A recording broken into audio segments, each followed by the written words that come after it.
Welcome to another episode of Cruz Boxing Scorecard. I'm your boy Cruz, aka Crucito el Vago. And it's Henry. And just a reminder, if you like eye contact, don't forget to like and subscribe. We had a great time last night. We got invited to my cousin's birthday party where he hosted last night's fight between Devin Haney and Ryan Garcia.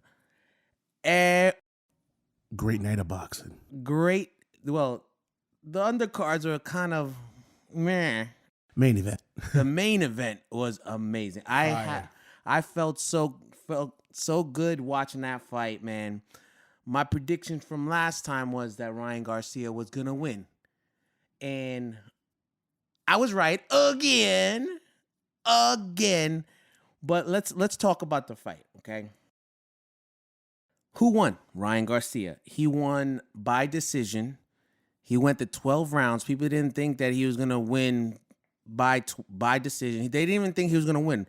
Even Vegas had him losing, but he did a total upset and beat Devin Haney up. He beat him up. I don't know what other words to use other than that he got beat up. The judges were kind of split with scoring. Two of them had Haney losing. One of them had Haney winning. But the one with that had Haney winning ended up giving a 112.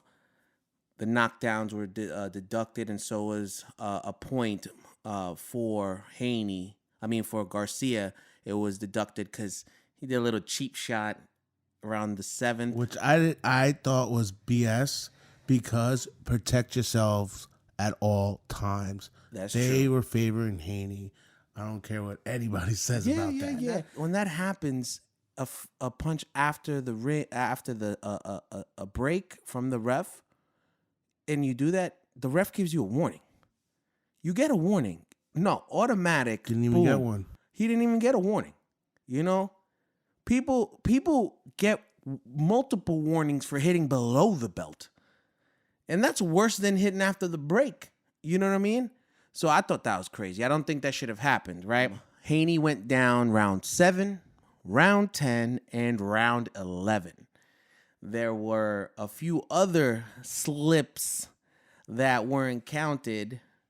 Henry, what's the people saying out there about that? I'm seeing a lot of people saying that it was actually 6 knockdowns, not 3, and the ref was counting those as slips, which I can get it. But to me, he got hit and then he tried to grapple and he backed up and he fell. But dude, he got hit. You could tell he was hurting, dude. Like I personally think that the fight should have gotten stopped at the 7th because he was hurt. And that's the same round he took away a point and he was still putting the beats on him.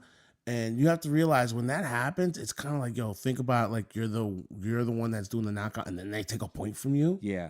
That same round, it's like, I'm not getting that knockout point. Yeah. You know what I mean? So it's like right off the bat, I was like, he knew he had to do something. He's like, I gotta beat him up the rest of the fight because he was losing. Think about it. I had it by the 7th round. I had it 5 rounds won Haney. Yeah, winning. Agreed.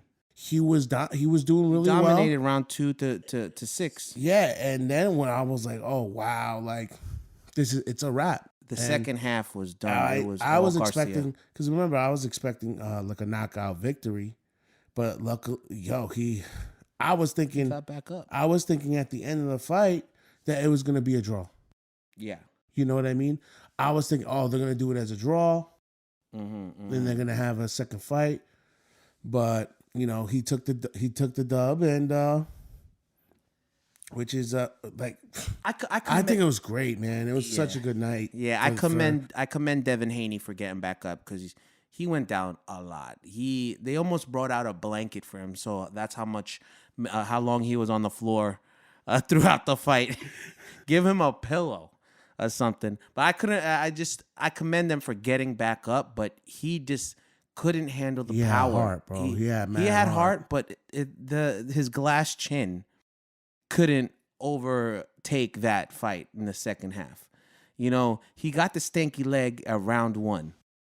Yeah. Around 1, he had the stinky leg, and I thought it was gonna be like over. I think when we look at these fights, it's amazing because the whole crowd, the whole party that we were at, was all Team Haney. There was maybe 2 or 3 of us that were all about Team Garcia, 2 to 3. And everyone's like, nah, Haney's going to win. It doesn't make any sense. Come on, use your head. How's Garcia going to win? By the end of the fight, the whole party was Team Garcia. Yeah. The whole party was Team Garcia. It was amazing. One of my buddies that was at the fight, he goes like, I feel like a Russian watching rooting for Rocky from the movie. Yeah, facts. You know, when he beat Drago, and it's crazy how people just flipped and saw what was gonna happen. Yo, his left hook is just something else, dude. He's gotta have something else in his arsenal in the future, because this is a perfect example of any other fighter that's gonna fight him now knows that left hook is so good, that they're gonna be like, oh, let's always consistently think about that. And now what else does he have in his arsenal? Because you know what I'm thinking about right now? I'm thinking about how Deontay Wilder has that dominating punch for that right, and Tyson Fury would say he's a one-punch pony because that's all he's got. So now I think in the future, because Garcia is talking about moving up, and when you move up into another weight class, he's going to be healthy, he's going to be great, he'll be able to be natural, but are his punches going to be as explosive and hurt those opponents in that weight class as much as it hurt people in the lower weight classes? You know what I'm saying? Yeah, I know he may be some people think that he's a one-trick pony, right? I don't think so, but I like him, but that left hook, he's got to have something else that's explosive too, not just that one left hook. The one thing I could tell you is this much.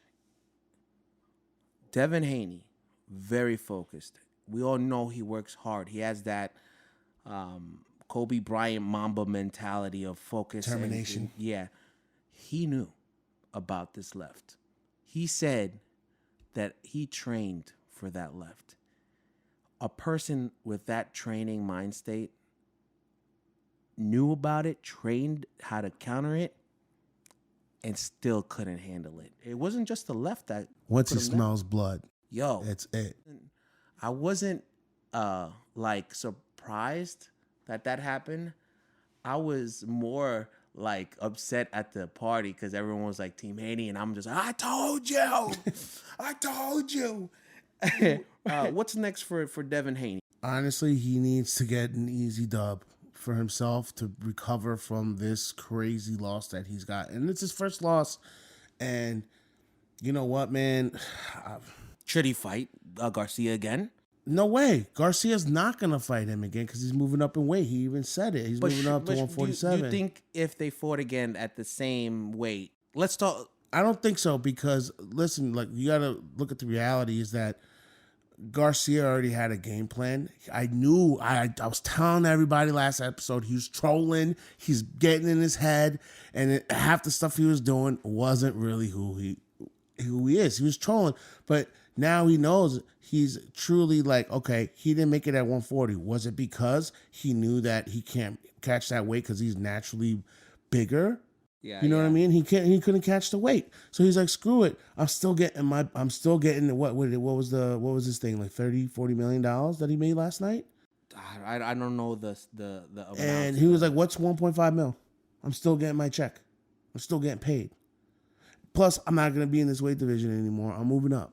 So I think Haney, right now, he just needs to find someone that's, a B or C class fighter. I don't know. I can't think off the top of my head, because right now, who else are the champions in that weight division right now?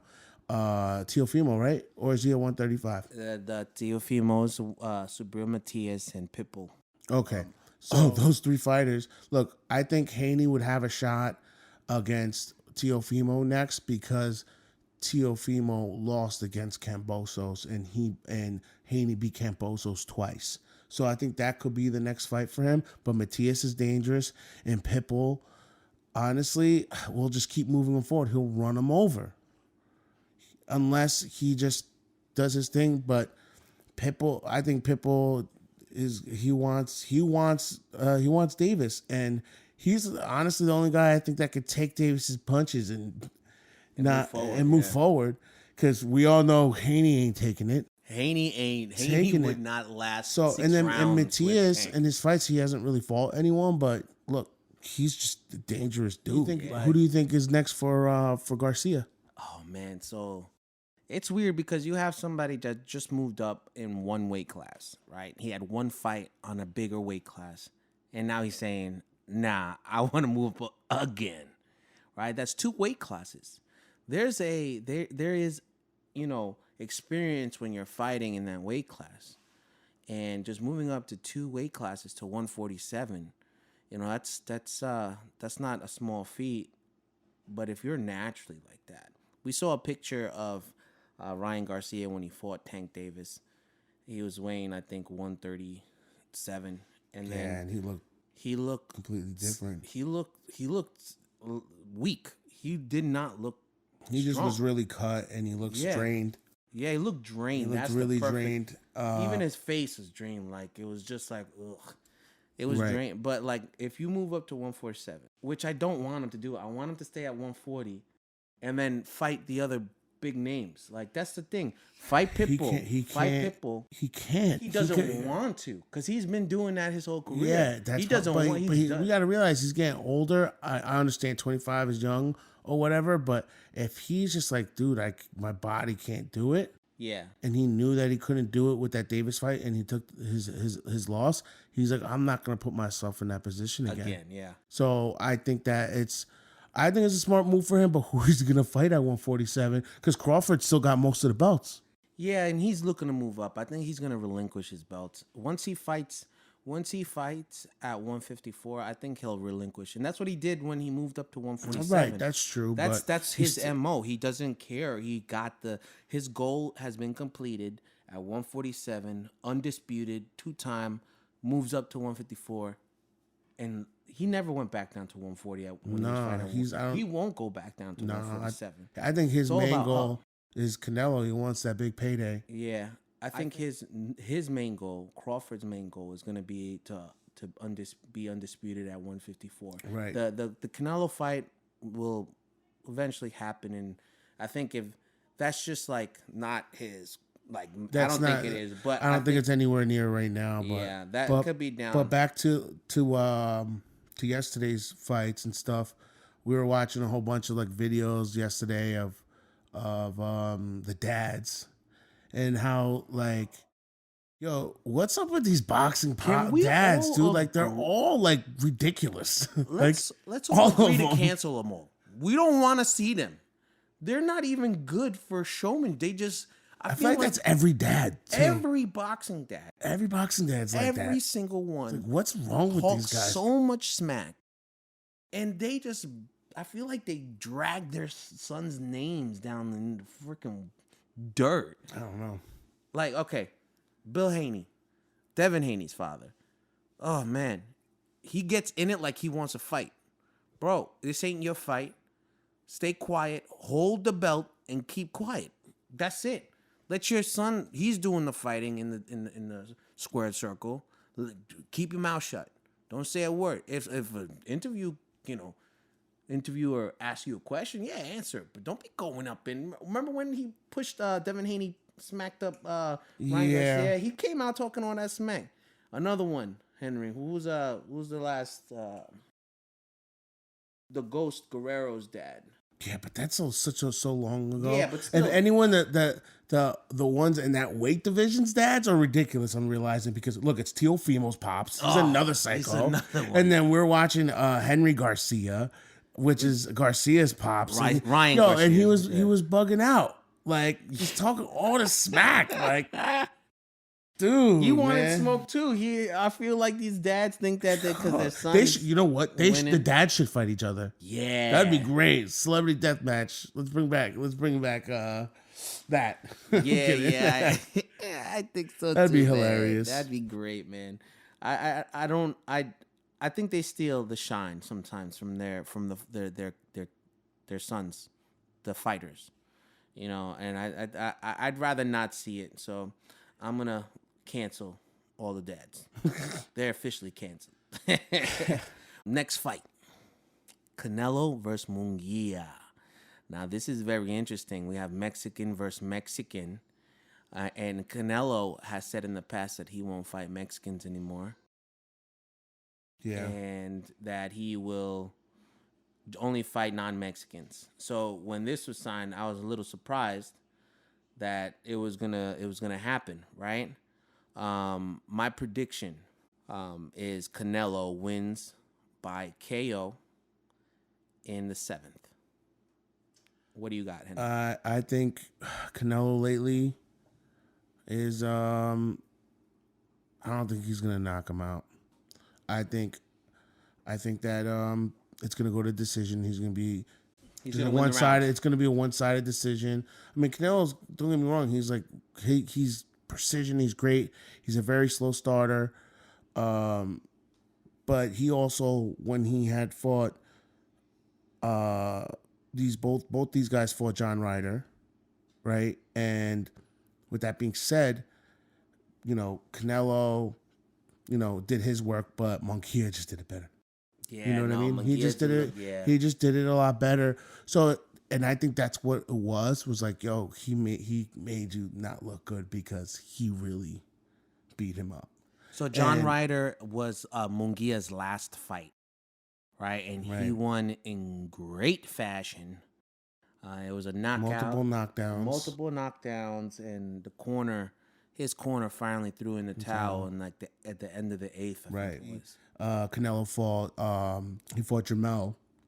That was Jamel's last fight. That was Canelo's last fight. Yeah. So Canelo's last fight was he fought Jamel Charlo, and he just looked like really sharp. Yeah. You know what I mean? He's just his precision is just there. You know what I mean?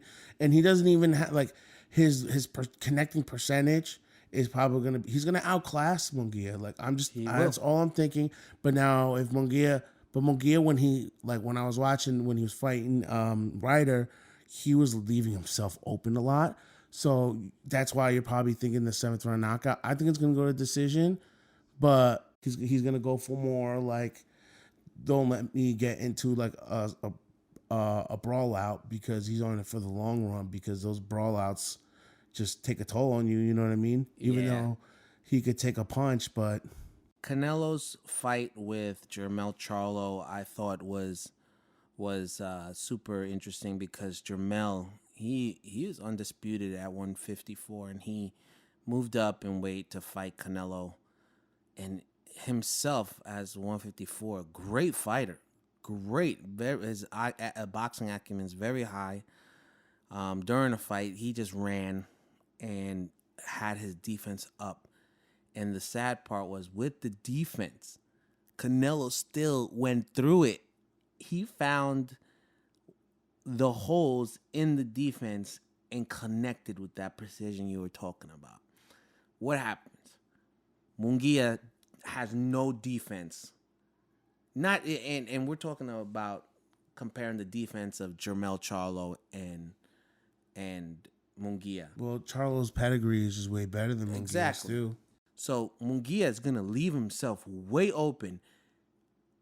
If you leave yourself open and allow him to cock back and give you 100% of his power on that, it's going to land and you're going to get hurt. And he's going to get hurt. I hear you, bro. That's what I mean.